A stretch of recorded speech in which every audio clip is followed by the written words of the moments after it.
26. tjedan kroz godinu. Srijeda, 2. listopad 2024. Sveti anđeli čuvari. Spomendan. Boja liturgijskog ruha. Bijela. Imendani. Anđela, Anđelko, Anđelka, Teofil. Čitanje knjige Izlaska.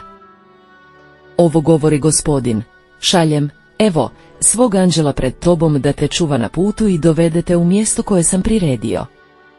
Poštuj ga i slušaj glas njegov. Ne buni se protiv njega jer vam neće opraštati prekršaje, tamo je ime u njemu. Ako ga budeš vjerno slušao i budeš vršio sve što sam naredio, ja ću biti neprijatelj tvojim neprijateljima i protivnik tvojim protivnicima. Anđeo će moj ići pred tobom i dovesti te do Amorejaca, Hetita, Perižana, Kananaca, Hivijaca i Jebusijaca da ih uništim. Riječ Gospodnja. Pripjev.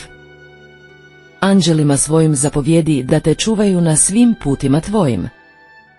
Ti što prebivaš pod zaštitom Višnjega, što počivaš u sjeni svemogućega.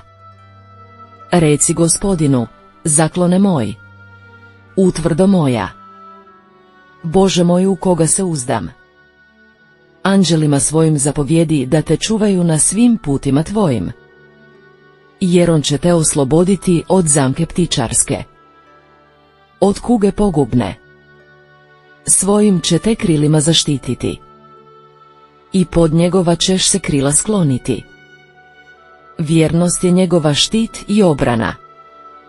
Anđelima svojim zapovjedi da te čuvaju na svim putima tvojim. Nećeš se bojati strašila noćnoga, ni strelice što leti danju, ni kuge što se šulja kroz tmine, ni pošasti što hara opodne. Anđelima svojim zapovjedi da te čuvaju na svim putima tvojim. Neće te snaći nesreća, nevolja se neće prikučiti šatoru tvojemu, jer anđelima svojim zapovjedi da te čuvaju na svim putima tvojim. Anđelima svojim zapovjedi da te čuvaju na svim putima tvojim. Čitanje Svetog Evanđelja po Mateju. U onaj čas pristupe učenici Isusu pa ga zapitaju: tko je, dakle, najveći u kraljevstvu nebeskom?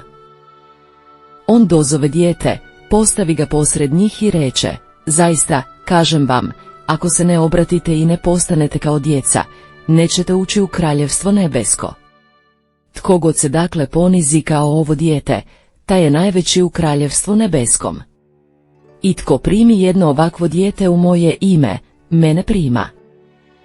Pazite da ne prezrete ni jednoga od ovih najmanjih jer, kažem vam, anđeli njihovi na nebu uvijek gledaju lice Oca mojega, koji je na nebesima.